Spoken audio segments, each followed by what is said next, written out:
better than those markets. So somewhere market is trading at its fair value. It's not cheap like it was in March 2009 or September, October 2008 when Sensex was trading at about 10 times 1 year forward earning.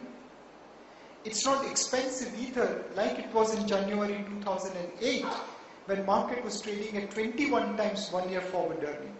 So we are somewhere exactly in between, 15-16 times 1 year forward earning, neither cheap nor expensive. It's a fair value market. In a fair value market, if you want to make money, how do you make money? In a fair value market, you make money only from the profitability growth of the company, not by the re-rating of the company. We expect corporate profitability to grow up between 15 to 20% this year, and that's the kind of return which you can expect over the next 1 year by staying invested in equity market. Now if 15-20% doesn't excite you, then what do? Then you have to try to time the market, which is a very, very difficult job. There are very few traders who can time the market, but if you want to generate more return, then you have to work harder, or you have to take help of expert advisors. We believe markets now will keep budget behind and move forward based on what happens in the fourth quarterly results, which should begin from April to May. What happens to the global scenario? Does Greece goes bankrupt? Does Spain goes bankrupt? Does Portugal goes bankrupt? Earlier we were worried about the companies like AIGs and Lehman's and so on and so forth. Now we have to worry about countries. That's a huge improvement. And finally, what will depend significantly for the market will be again monsoon. If there are two successive failures of monsoon, it's pretty bad for the economy and also consequently for the market. So market going forward will look at quarterly results, global events, and then monsoon. But since markets are fairly priced, we think it will remain in a range-bound fashion between 15 to 15,500 on the lower side and 17 to 17,500 on the higher side till probably next 3 to 4 months, by which time some clarity emerges on the monsoon.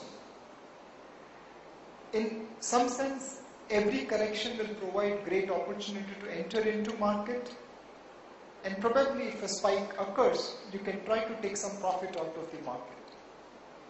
If you are a trader, try to use that technique of entering at correction and exiting at spike. But if you are an investor, then can you afford to ignore short-term volatility and remain invested on a longer-term basis in India? Our belief is that if you want to be a long-term investor and stay invested in Indian equities, we think over next 3 to 5 years, it has potential to deliver reasonably good return. Why do we believe such kind of return is possible? One, we believe such kind of return is possible because India is embarking upon growth. We are today at similar level of economic parameters where China was towards the beginning of 1995-1997. Our steel capacity, our cement capacity, our road, port, telecom net penetration, all these numbers are somewhere at the same level as what was China just about 10 or 15 years back. And then, they just embarked upon a huge growth. A similar situation can happen in India. We have crossed $1 trillion economy in 2007. It has taken us maybe many, many years. I don't know where to begin. Is it Harappa Mohenjo-daro days? That means we have taken 3,000 years to build $1 trillion economy. Should I calculate from 1857 when we fought the first war of independence? But anyway, we have taken many, many years to go to $1 trillion economy. And because of that economy, we are standing where we are today. Now, over the next 7 to 8 years, we'll add another $1 trillion economy into this. Just try to compress the timeline. What we have done over 50 years or 3,000 years will get replicated in next 7 or 8 years. And this replication will create opportunity in stock market because it's creating opportunity in economy. As the per capita income starts moving up from $1,000 per capita to higher level, automatically economic growth starts expanding, and somewhere the benefit of that will be reflected in equity markets. This is the same phase in which China has grown. This is the same phase in which Southeast Asian nations like Indonesia, Thailand, Malaysia, Philippines, Taiwan, Korea has grown. This is the same phase in which Japan has grown. Now probably it is our turn. And that's why we feel comfortable that if you take a longer term view, if you want to build or bid for next $1 trillion economy, which is going to happen in a kind of fast action replay rather than slow long-term thing, equity markets and economy both will do well on that, and you as an investor will benefit. On the interest rate side, on the bond market side, we think interest rates are going to go up. The budget has created a borrowing program which will require about 2,500 crore rupees borrowing every day. That was the number which government used to borrow on a probably monthly basis when I started my career some time back. Now it's going to require 2,500 crore rupees a day.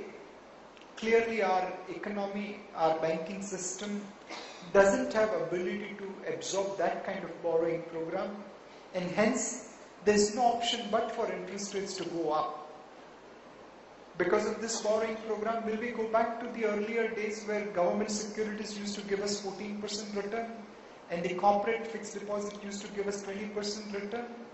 I suspect that's not the kind of thing which is going to happen.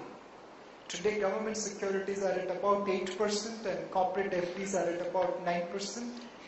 We expect 8 to probably become 8.5 or 9, and corporate debt from 9 to probably go up to 9.5 or 10. So we are not expecting 14% return on GSEC, but certainly a 50 to 100 basis point movement on government securities interest rate next year is more likely to occur unless until RBI does some magic. Finally, if I have to sum up, most of the time our mistakes are made either because we all act without thinking, or we just keep on thinking and don't do any act.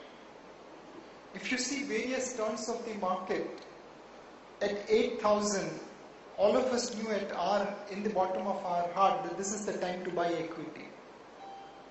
Though there were many people who were projecting that markets will go to 6,000, but certainly at the bottom of your heart you knew that at 8,000 the downside was limited and upside was much higher. Put a hand on your heart and find out how many of you bought during that panic.